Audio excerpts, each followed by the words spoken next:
अमेरिकी वैज्ञानिकों को मिल गया रावण का पुष्पक विमान, जिसे छूते ही अमेरिका के 8 सैनिक लापता हो गए। आज से 2 साल पहले हमने अपनी एक वीडियो में रावण के पुष्पक विमान का जिक्र किया था, जहां हमने आपको बताया था कि आज के मॉडर्न एयरक्राफ्ट सिर्फ एक छोटी चीज है। हमारे धर्म ग्रंथों रामायण महाभारत में कई आधुनिक विमानों का जिक्र मिलता है और ऐसा ही एक विमान अफगानिस्तान में भी मिला है, जिसे वैज्ञानिकों ने आखिरकार ढूंढ निकाला है।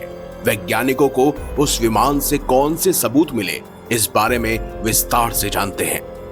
ऋग्वेद से लेकर ऋषि भारद्वाज के विमान शास्त्र तक, रामायण से लेकर महाभारत तक, मन की इच्छा से चलने वाला विमान पुष्पक, जो यात्रियों की संख्या के अनुसार खुद का आकार कम और ज्यादा भी कर सकता था। ये सब पहले वेस्टर्न वैज्ञानिकों को सिर्फ एक भ्रम मात्र लगता था, लेकिन उन्हें ये नहीं पता था कि उन्हें सच उनकी आंखों के सामने जल्द ही दिखाई देगा।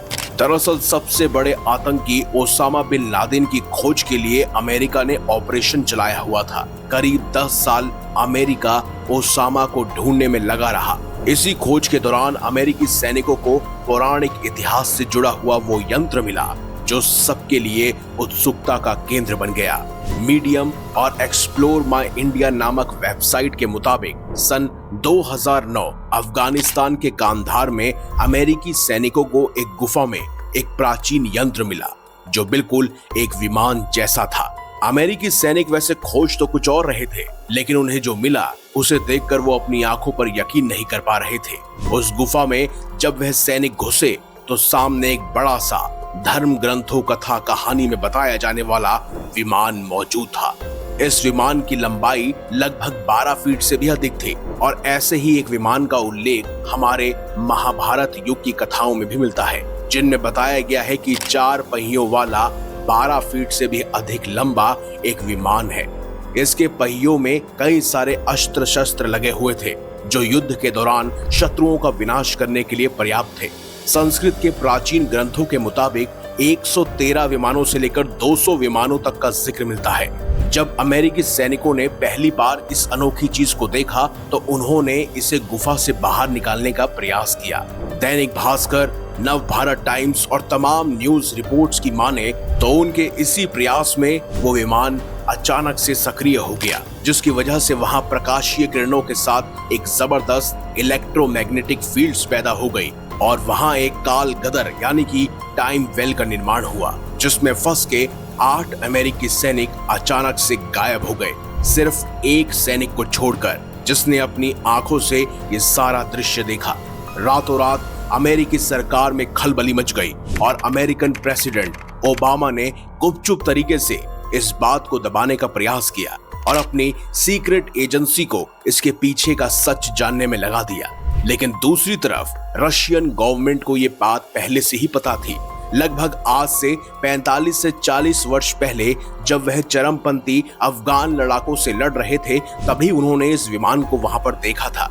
उनके रिपोर्ट के अनुसार ये संस्कृत भाषा में लिखे गए ग्रंथ महाभारत के काल का रुक्म विमान था। सैनिकों के गायब होने की इस घटना के बाद रशियन फोरेंसिक इंटेलिजेंस सर्विस ने इसकी पड़ताल की और एक रिपोर्ट पेश की, जिसमें बताया गया कि ये विमान तकरीबन 50,000 साल से भी अधिक पुराना है और ऐसे विमान का उल्लेख भारतीय ग्रंथ महाभारत में मिलता है। लेकिन अब सभी एजेंसी के लिए मुसीबत ये थी कि इस विमान के कारण टाइम वेल एक्टिवेट हुआ था, जिससे इस विमान को गुफा से बाहर निकालना बिल्कुल असंभव था। वैज्ञानिकों का कहना है कि टाइम वेल एक ऐसा जोन होता है कि यहाँ पर आने वाला हर शख्स गायब हो जाता है। ऐसा इस क्षेत्र में उपलब्ध होने वाली इलेक्ट्रोमैग्नेटिक वेव्स के कारण होता है। महान साइंटिस्ट एल्बर्ट आइंस्टाइन ने एक यूनिफाइड फील्ड थ्योरी भी दी थी, जिसके अनुसार सृष्टि में एक इलेक्ट्रोमैग्नेटिक रेडिएशन ग्रेविटी फील्ड बनाया जा सकता है और यह फील्ड ऊर्जा का भंडार होता है और ये किसी भी वस्तु की रक्षा कर सकता है। साथ ही ये वापस उसी वक्त में भी पहुंच सकता है जहां पहले इस विमान के मालिक ने इसे इलेक्ट्रोमैग्नेटिक रेडिएशन ग्रेविटी फील्ड से सक्रिय करा हो। इस अनोखे रहस्य ने वेस्टर्न साइंटिस्ट की आंखें खोल दी। लेकिन एक सवाल ये भी है कि उन 8 सैनिकों का आखिर क्या हुआ और वो कहां गायब हो गए। तो क्या अफगानिस्तान की पहाड़ियों की गुफा में मिला विमान या एंशिएंट स्पेसशिप अपार भारतीय ज्ञान का एक नमूना है? क्या प्राचीन भारतीयों का ज्ञान इतना उन्नत था कि वो 50,000 साल पहले ही उड़ना और अंतरिक्ष में जाना या डायमेंशन ट्रेवल करना सीख चुके थे? वैसे भी आज से हजारों साल पहले विमान शास्त्र के जरिए लोगों ने कई उन्नत विमान बनाए थे।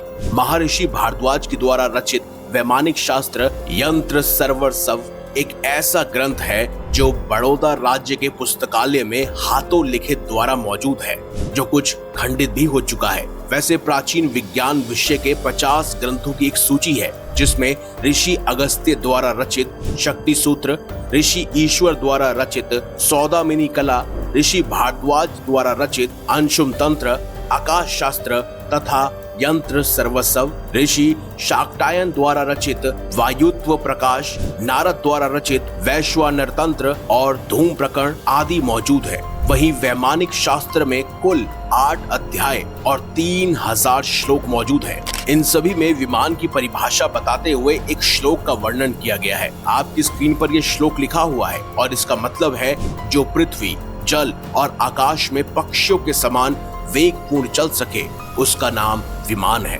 वैसे भी हमारे पुराणों को देखा जाए तो उसमें उल्लेख मिलता है कि विभिन्न देवी देवता विमानों द्वारा यात्रा करते थे। रामायण में पुष्पक विमान का वर्णन हो जो रावण के पास था। महाभारत में श्री कृष्ण, जरासंध आदि के पास भी विमानों का वर्णन आता है। भागवत पुराण में कर्दम ऋषि की कथा भी आती है, जिसके अनुसार तपस्या में लीन रहने के कारण वह अपनी पत्नी की ओर ध्यान नहीं दे पाए। इसका भान होने पर उन्होंने अपने विमान से उन्हें संपूर्ण विश्व का दर्शन कराया। ये सभी कारण साफ तौर पर इशारा करते हैं कि पहले सचमुच हमारे देवी देवता बहुत एडवांस थे। उनके पास आज की टेक्नोलॉजी से भी ज्यादा ज्ञान मौजूद था, जो समय के साथ साथ मुगल आक्रमणकारियों द्वारा और अंग्रेजों द्वारा दबा दिया गया। आपका इस विषय पर क्या कहना है? कमेंट बॉक्स में हमें अपनी राय अवश्य दें। अगर आपको ये वीडियो अच्छी लगी है तो इस वीडियो को लाइक कीजिए, हमारे चैनल को सब्सक्राइब कीजिए और ज्यादा से ज्यादा शेयर भी कीजिए। तो मिलेंगे अगली बार एक नई खास वीडियो के साथ। तब तक देखते रहिए संपूर्ण ज्ञान का केंद्र बिंदु, मिस्टीरियस हिंदू।